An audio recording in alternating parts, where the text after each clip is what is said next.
Thank you very much for being here. I am so happy to welcome to the stage Renan Manais.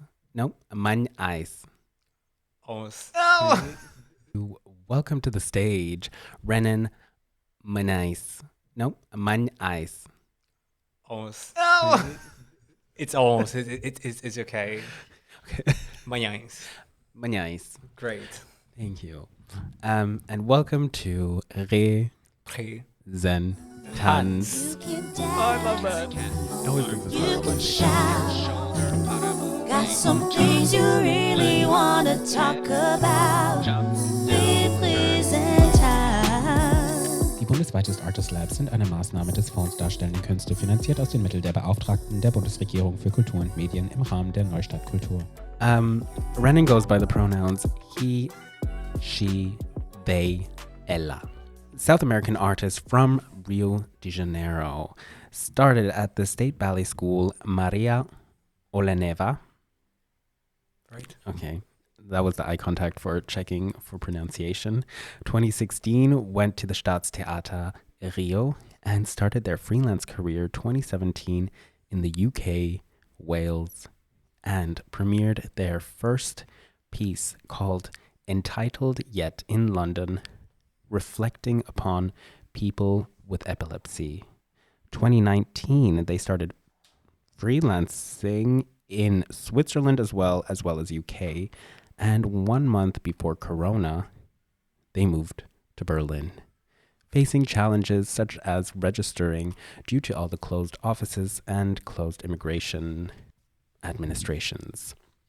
Coming up in their latest piece in Leipzig, premiering next week, which would be the 14th of September 2023, called Gestalten, which is a collaboration with LOFFT, which is a mix-abled dance company, and this is a very site-specific performance. They are focused on healing the open wounds caused and imposed by the colonist vision, rewrite spaces, and connect with our ancestry. Thank you so much for being here. It is my honor and my privilege to have a one-on-one conversation with you today. So, I would really love to hear about your first work, Untitled Yet. I mean, before speaking about the work, I gotta also say, like, I have like epilepsy itself. I have this condition for now, like, for 10 years. Mm-hmm. Since 2013, I discovered after a car crash that I will be an epileptic person. And of course, kind of for a while, like, epilepsy is not some sort of like disease that you have like very specific agreements in between doctors. It's really like you got to try. Mm-hmm. You just go for certain types of medications or certain types of therapies and go for many different types of exams. And you see what works for each individual. And through this period of like more the research, what was happening with me, what kind of is really going on in my head, or like whatever you want to call it, I found myself quite lost, especially in the first year, because it takes some years you can stabilize yourself with the right medication, and kind of like, during this period, I felt extremely disembodied, and also it has some sort of connection with the work, because in 2013, I was not dancing yet. I was around 17 and never danced in my life. So what kind of like I knew about myself and my body was the condition that I had from the brain itself, and this would reflect in my body, but I didn't know how to handle my body. You know what I mean? Mm-hmm. So when I had this opportunity in London, it was very small. It was kind of like very small, just a duo. And I think these days I look at it and there's like some good qualities in it. I think last week I took a look in the video. It's like, oh, okay, it's cute. There's some things that are cute, but it's not kind of like amazing. But I think like the intention that I put in it, I would still do it somehow, not the same way, but I would keep this intention Mm-hmm. in this case. Also, we premiered, like, there was only once, and I think it was very emblematic because the last time I had a seizure was the same day of the premiere of this work. Oh. So it was, I mean, it's quite emblematic. Yeah. You know what I mean? It's speaking about the topic, and the topic itself comes into reality. It's just like, concrete things that are kind of like maybe just an idea becomes concrete suddenly. Mm. Yeah. And in the process of creating this piece and going through the research or the movement research, is there something that you discovered about yourself? I mean, tell the truth, like usually when I go into to the doing, Mm-hmm. I have the tendency of like already reflecting a lot about what I'm speaking about. Mm-hmm. I think sometimes it's even not that good because it takes like some of my agency away because I'm just like thinking over and over, what I'm supposed to do, what I want to do, and instead of like just the doing or like trying out. So when I jumped into this, it's like, okay, I just want to hit this thing because I know exactly what it is. I already felt this in my body, and I felt that I had the capacity of translating this somehow. The process that we talked a little bit about before the podcast, you mentioned one of your pillars in your work is identity itself, and you also mentioned that one of your parents is a psychologist. I feel like there's so many more questions coming from that, but I'm like, is there something you want to commentate before I Yeah, of course, for sure. because I can find, I mean, I don't have parents that are in this field, but just alone hearing some friends or people in passing who study psychology and how they dissect everything, and then bringing that kind of atmosphere into creating something. For sure. I mean, I have a very, very good relationship with my mom and my dad, but I think like with my mom, I'm even closer to her because of this specific approach that she always had with me. Mm-hmm. I mean, when I was kind of very young, my mom was kind of a recently graduated, and the university is still somehow very old-fashioned where she studied. So I would say that kind of is pre-Freudian type of psychology that she would have before, that has a lot to do with the speech, or you have like a patient and you just like analyzing, like psychoanalysis, all this kind of stuff, and the patient is very passive and is very actively speaking, but it's very I think it's very passive in the acting itself. So I think my mom, she was someone who analyzed me a lot when I was younger, not in a mean way, but I got curious when I was older. I was a teenager. I was like, oh, this is actually very interesting. Why not? So I always had like interest into the human sciences, anthropology or sociology, philosophy. I've always been into kind of politics in general and trying to understand kind of like, okay, what is economical systems and how it works, how kind of like the society itself and the contemporaneity works. And I think like part of it is also kind of like the science of psychology. And I think like after some years, my mom started to kind of like also adapt herself to new times coming. I mean, you can't just like kind of use the same theory that was used 100 years ago for the modern ages. You know what I mean? And then she started to come with with more of the neurosciences, which is extremely interesting. It's when kind of like literally psychology have an intersection point with somatic work or body work, for example. It's when you start to understand that kind of like for a patient, a trauma manifests in the body in different ways. Doesn't matter, kind of like there's always there's somewhere that kind of like it's resonating, and not only trauma, but kind of like all different states of mind and spirit in the life of one, you know what I mean? I'm kind of understanding it, but could you like name an example of maybe like a process or like today where you're going to gift us with a workshop. Like, how do you translate it into movement, into... Sure. I mean, sometimes it's just kind of like go over and over and over, and so I even forget about was first of all the question. So I was just kind of, okay, it's well, all good. We're just having a conversation. What was it about? It was my mom. Yeah, of course. It was, oh no, oh my God, I remember. Anyway, and this workshop, I had many phases, I think, through like Corona. Because first I arrived in Berlin, and there was this whole lockdown, and somehow I'm alienated from what I am. That's kind of my specialty in the work, kind of like, okay, dance or performance, art in general. I'm also into music, so I play, and I was kind of really alienated from all of this.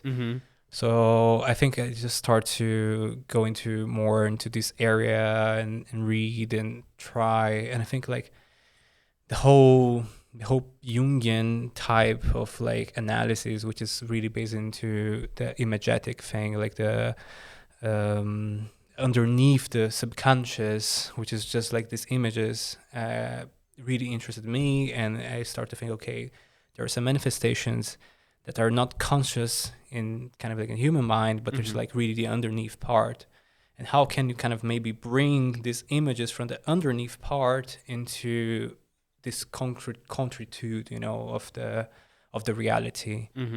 And that's when I start to kind of develop a bit by bit this idea of this workshop. Right now it's kind of pretty much more advanced. And I mean, for example, start with tarot. I start with tarot. I mean, I really like tarot. I study tarot. I mean, tarot is something that kind of you study forever somehow and whole life long. And I was not taking so much like the holistic part of tarot, but much more the imagetic way of seeing. And just to tarot, just to kind of, I'm not familiar with this expression or this technique. What is tarot exactly? Tarot, like the deck with all these cards, and you have tarot cards. Sorry, okay. Tarot cards. But please continue. Just the tarot cards is basically you have several archetypes inside of these cards. You have like the 22 major arcana, and you have like the 50-something minor arcanas, and they're like somehow dancing inside. I really like actually when Jodorowsky speaks about the tarot, because he always like used this expression that the cards are actually dancing inside the deck. The deck's there, and when you position, then the cards start to dance by their own. To me, it's giving a mixture of science and spirituality. Kind of, you can say this for sure. I mean, of course, they're also interlinked within each other. One doesn't exist without the other. For sure. But at like what is the resonance or the feedback after people finished a beautiful workshop with you? Like, where does it take them? I mean, every destination is different for sure, but what is happening? What is happening through this journey? This workshop I'm giving today, the domain of expansion, the last time I gave was actually very heartwarming, I'd say. And definitely was kind of like the best kind of session, because after, with kind of the very specific group I had, after the session, people were just kind of actually, I was really afraid before starting it. I didn't know what to expect. I think sometimes I get myself maybe too cryptic, and people always tell me this, that I'm a bit cryptic. But I always believe that kind of like the praxis itself is the criteria of the truth, Through the praxis, you can make the confirmation of what something is. Otherwise, it's just kind of an idea. I mean, you can always like do something based on an idea. But I think like when things get really solid, it's through the praxis itself. And some feedbacks are like really emotional. I kind of feel like very, like it's just very raw sometimes. They say, hey, was not ready. Or, hey, actually this was kind of the best part of my day. Or, I didn't feel that much. And I like this. I like this sincerity that someone would come towards me. Because I think like through the years, I started to get a bit more sincere also with people in terms of like not saying something for someone to take it personal, but kind of saying something in a way that kind of someone can take this as an information and process, and same way I will process, like really indicating kind of, okay, this is the workshop. You have like the whole freedom to get out or to sit or whatever is better for you. I don't want to frame things like so much that kind of one can't get out of it. Because I think it can be quite tricky. Yeah, you also in the passage that I read about everything being healing, decolonial as well, and connecting with our ancestors, giving our location. And your work you have been in the UK, you have been in Switzerland and in Germany, which are predominantly white spaces. How do we build this connection with our ancestry? How do we heal in these predominantly white spaces as BIPOCs? For real. Yeah, I mean that's for me that's the biggest challenge. Yeah. The fact that kind of like I took the decision, and I kind of like it's that's the interesting part, because like some people take the decision to come because you don't have so many other choices, and somehow I would say that kind of it was not so extreme for me to come here.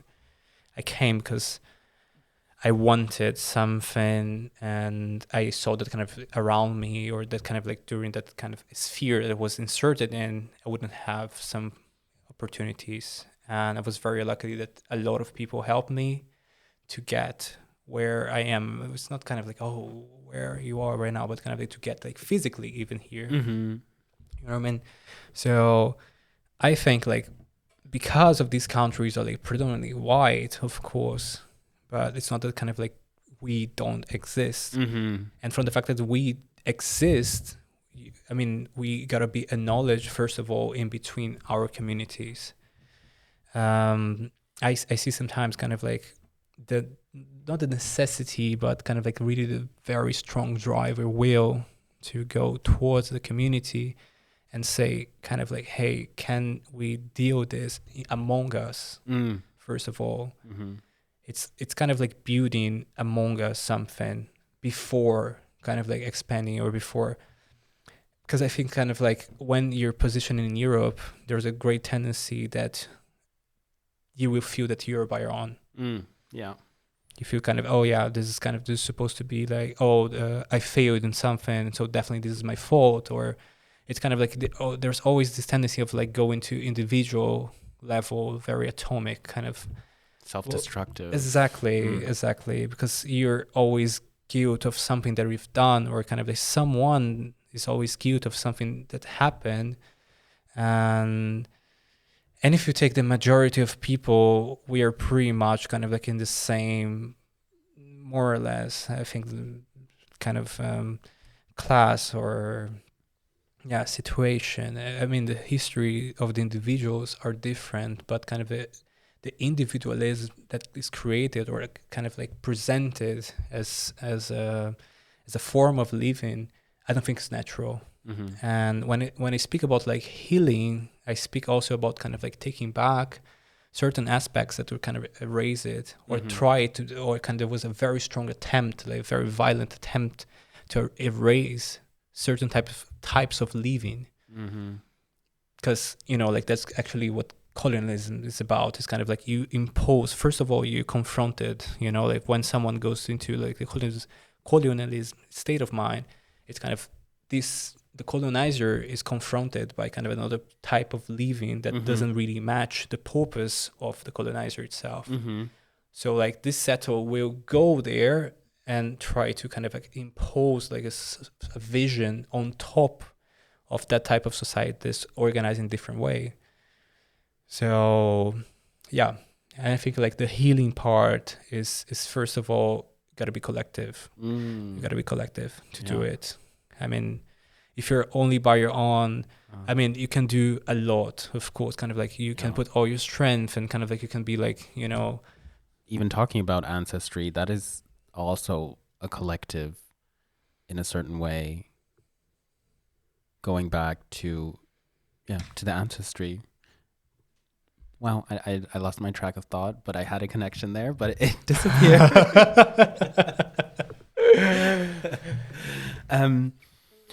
But yeah, connecting and togetherness also brings me to your current work, or the process that's happening at the moment with the LOFFT Mixed Able Dance Company. Finding this collectivity, especially in this ableist world, and working with mixed abled people in a space, in a site-specific performance, which I don't know how accessible it is. Yeah, I want to hear a little bit about that. It's quite interesting that you mentioned even kind of like the space, how accessible it is. I mean, I think it really connects with kind of this previous topic and why we're doing this. First of all, like there's like LOFFT Theater in Leipzig. There's this it's an independent theater in Spinnerei. And from 2020, they decided to, before, of course, but kind of 2020 is when I entered. They created this company called Forward Dance Company. That the objective would be like a dance company, going to be mixed able. It's going to be the first one in Saxon.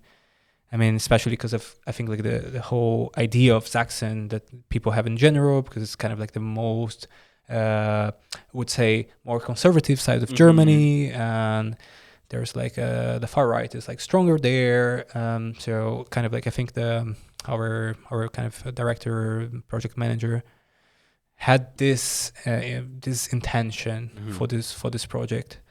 With this new piece, we're gonna perform in the Vogelschild-Denkmal, which is this monument that was built 150 years ago, more or less, and was because of the biggest battle of Napoleon against the coalition, the Sixth Coalition, and Napoleon actually lost this war, and was the kind of first time that Napoleon lost. I mean, historically speaking, I don't think I'm very accurate. Maybe I am, though. I think that's kind of the whole history of the monument. So they built this, and it's kind of the very strong stone, huge type of monument from the Bismarck era in Germany. And it's actually right now, of course, like we're in the contemporaneity, so it's a bit more accessible, but certain parts of the building are not accessible at all. And with this performance, we're gonna perform everywhere in the building, and even in the non-accessible parts. And actually, I'm really proud of like my colleagues and this project. I mean, I'm still with Dan, to tell the truth, because of my colleagues, because the group that was reunited is so diverse, is so interesting. We disagree, I think, in a lot. I think we're really diverse. I think it would be the most radical, and I think like also the head of the project is a bit more like, I don't know, a bit more liberal, and kind of like I don't match so much sometimes with some political decisions about some works, but kind of like, even though like I think there's always an open debate there, and I love places that have open debates. I love this type of environment. And with this new work will be like 3 hours performance. Wow. This durational in this huge building. I even broke my finger. I have a broken finger right now. Forward Dance Company is part of my career, and it's a part of my career that I really am proud of it in the end. You know, there was so many ups and downs during Corona, and right now I think it's a bit more established. And And bringing like the past works that you've done into, I mean, this is not the first time you've collaborated with them. That's how I'm understanding it. A few times. And then bringing your personal work, your aspect of healing and decolonizing into the spectrum of a mixed able dance company. Like, what are like some of the intersections where you agree and some where you disagree? You also mentioned you have a lot of arguments. Like, what's the tea? Because I have to mention, and in the disclaimer of every podcast, we say that we do not have any person with visible disabilities on the podcast so far. Because I like to address that, because there are companies here in Germany that work with and for disabled people, both in dance and performance. And we have a beautiful theater here in Hamburg that has a Down syndrome company. And I hate that I'm addressing a lot of these questions around this topic to you, Okay. but just because, I don't know, I don't want to make you the spokesperson, No, but it's fine. you do have this beautiful experience that I find is a great reference to get a tiny insight of what things could be. For real. Especially, I mean, for example, one of the problems that our director is always confronted with is he's always trying to find disabled choreographers as well. You know, to kind of like, okay, let's actually bring these people also to kind of like, we're not a collective in the end. We're not. So there's some sort of hierarchies there. I mean, as I said, they're really open to debate, but some structures are still there, which sometimes can be like, can cause some friction. To bring like choreographers that are kind of disabled to kind of like choreograph to this mixable context and bring kind of like another type of vision, another type of like physicality, what is kind of this type of style that can be created out of this, and also the visibility to these people. And we had our work that will be soon touring. It's called Sulle Sponde del Lago. It's by Italian choreographer. It's called Alessandro Schiattarella, and he's a disabled person, and he created this work in collaboration with LOFFT and Roxy Theater in Basel, Switzerland. And it was very interesting because we had access for the first time to, not the first time, but kind of for a longer period to another type of creation, another type of like trying to do a different type of work. And there was kind of like very hard criticism about like the ballet structure in terms of not only the ballet structure itself for normative bodies, but like the ballet structure as kind of like what is the physicality that kind of like, what is the physicality that can exist inside this world beyond only the kind of normative bodies, or kind of what type of histories, what type of narratives. I mean, also like my workshops, this workshop, I like to speak a lot about narrative, because I mean, I think there's always this data of like where something can come out from, and where is the data of who's speaking this type of discourse. And that's kind of like a type of narrative. And this narrative would be always like implicated with cultural questions, or so your identities, your gender, and kind of like amount of agency that you have, and or kind of amount of agency that you experienced in your past, and how much kind of can reproduce right now. So I think like everything's under dispute for me. Everything in life is under dispute. And I think like there in LOFFT and Forward Dance Company, it's a place that I like this dispute, and not in kind of a competitive way, but pretty much kind of, okay, what we're doing and what is the statement we're doing. I would not agree sometimes, but I want to keep going. Yeah, that sounds like a beautiful thing to have, because a lot of times conversations don't even happen, and it's just walls are pulled up and things are shut down. Cancel culture. For sure, for sure. Yes. However, I don't know, you speak so poetically, and I do have a poetic question from you, which was asked by the previous podcast, because in every podcast we ask someone, we ask them to ask a question for the next person. So now I get to ask you one, and at the end I will also ask you to think of one. The question is, how many times did you have to die in order to survive? I mean, I think, I mean, I don't see things anymore as kind of like very only like cyclical. I think there's like more complexities in the life of a being itself, whatever type of being. But I think there's like micro deaths. There's always micro deaths. Can be like an emotional situation, or for example, I'm gonna give kind of very someone can call it stupid, but for example, from the moment I broke this bone here, it was kind of okay. From now on, or at least for like a few weeks, I gotta adapt myself into something else, into kind of like not using my hand fully, or not using my full grip, or what would be, or kind of probably be more like I'm left-handed, and that's the worst, and I would be like using more my right hand. And this is part of me that will be gone for a short period, and everything is temporary. I mean, our existence here is just a small bit of the eternity itself. So, I mean, for us can be like years, but for like everything else that don't have the same neural system of understanding things, it's not the same. Time is not passing the same way.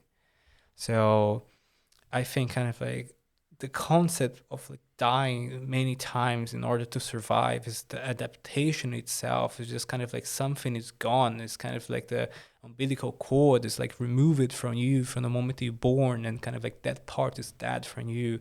And for the period that you're inside of your parent womb, this thing was like an essential part for you, and it's 9 months around. And these 9 months configures like your whole life. So it would be for this, since you're 9 months old only, your umbilical cord is like an essential part of you. And you can't actually imagine to not have your umbilical cord till the moment that you don't have anymore. Oh. So. Wow. You're the perfect person to answer this question. That's beautiful. Like, damn. I like this question. But now I'm going to bring it back to this audience performer perspective, because we've been talking a lot about being the performer, being the creator of pieces. And as a audience member, what is it that, what do you like to see? What really inspires you when you see works like that? Or if you go to the theater, or to a performance, or to a museum, what are you looking for? I think would depend from who this work is coming from. And then I can say, I mean, for example, I would say more the things that are more connected with my identities. Okay, let's say some of my identities like BIPOC, migrant, Brazilian, national state, okay, like these three. So kind of like for someone from this group, for example, performances that I enjoy seeing from people from these groups are pretty much connected with kind of that I like to see. This is kind of like personal. This is my personal taste. Yes. All. This is kind of really personal. But I like to see like when radical questions are addressed during the work itself. And when I say radical, it's not kind of like I want to break everything, but like radical in the sense of like the Latin, going to the root, you know, of like a problem, a root of like the cause itself. And also to balance this is not kind of keeping like so brainy, or keeping just kind of like, okay, that's always the life is always a kind of a struggle. But so kind of like keep up with the joy itself. You know, sometimes I jump into projects and I don't feel like the huge joy of doing it. And I always wonder kind of like, wow, I need to bring this thing, and I got to have the joy of working the people I'm working right now. So, and I like to see this as kind of a spectator. When I'm a spectator and seeing kind of, wow, this person is having fun with someone else. And I'm kind of like, I'm just like staring, and I have this gaze toward this person, and kind of this is also like I feel part of it. Because I like this feeling of like of some sort of belonging to a work. But not only belonging because I want to be part of a group, but belonging because it feels like it's peace among us, you know? It's kind of really peace among us. I feel that, okay, I might disagree with some parts of this piece or this artistic work, but I feel that you are doing this for the right reason, and many times really touching, and can be whatever type. And that's why I kind of like go to theaters or spaces of art. I try to be as open as possible, especially when addressed to what I said before, certain identities. And now switching back into the creator position, does the public influence your work, or the public that you are inviting or addressing? Good question. Well, kind of like I consider myself, I mean, most of the works I'm involved in, I have always this kind of like very active position of creating movement, you know, even kind of like I'm a dancer in a project. Usually the projects I pick, because I'm trying also to kind of like bring some sort of awareness, at least for kind of like friends of mine, or kind of like the community I'm started in, the dance community, that kind of like I know, like, I mean, many times we don't have the choice, but kind of when you have the choice, do the works that you want, or kind of not that you want, but you feel a bit kind of like identified with, so kind of like can also like show your individuality without kind of like forgetting, oh, we're like all together here, and we're kind of trying to make this work together. So when I position myself, me versus public, it really depends, because for example, I was this year performing in China, and I had kind of like one of the best experience of my career with this, because I enjoy. I mean, I was there for 2 months in this creation period of this piece called Club Loneliness, and the public that I had there reflected somehow a lot of the people that I had contact in daily life for these 2 months. So I had like, I for the not first time, but like in a while, I felt even a bit kind of, I usually don't get so nervous to step on the stage. But the day of the premiere, I felt a bit like insecure, not insecure, but there was something, you know, like in my guts. I was just kind of, okay, I gotta do it, because I felt that kind of, I had some responsibility, kind of responsibility towards this public, because I felt like so alive and so well received in the space that I was there for these 2 months, that I want to give something back. And it's not because it's always an exchange, but pretty much kind of like I have a lot of gratitude for the spirit that was there.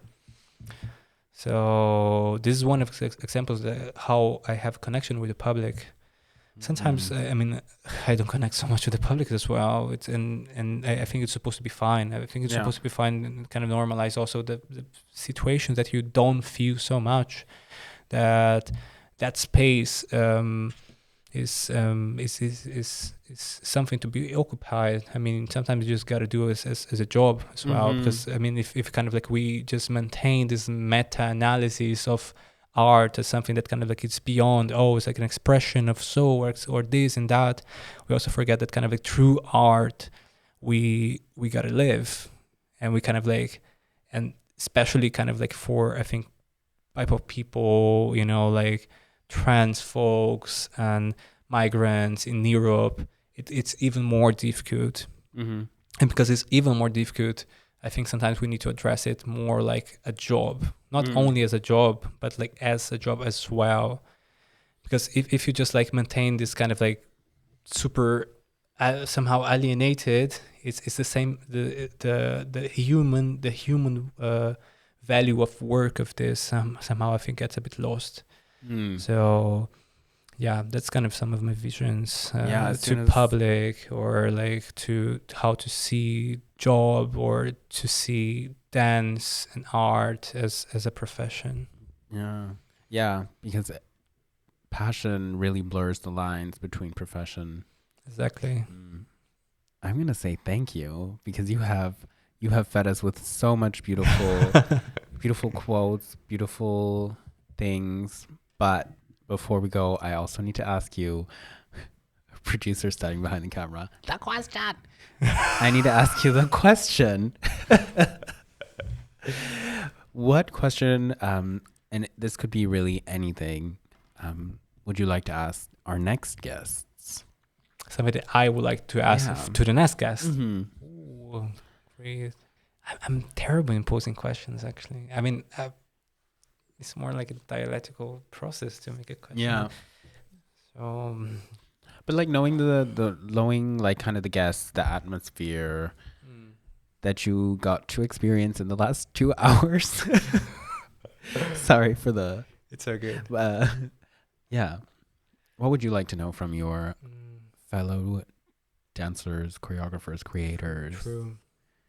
I mean, I think I would like to know if, not that I would like to know, but to provoke that kind of, are we ready to give the step forward that is necessary for our emancipation? I'm definitely ready for this, but I can't do by my own, you know? I need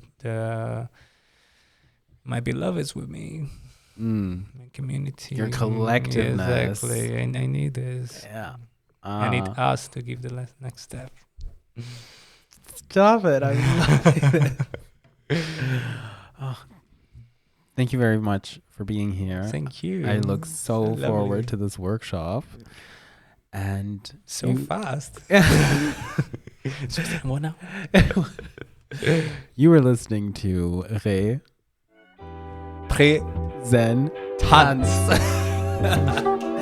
Thank you for listening and tune into our next episode of Represent.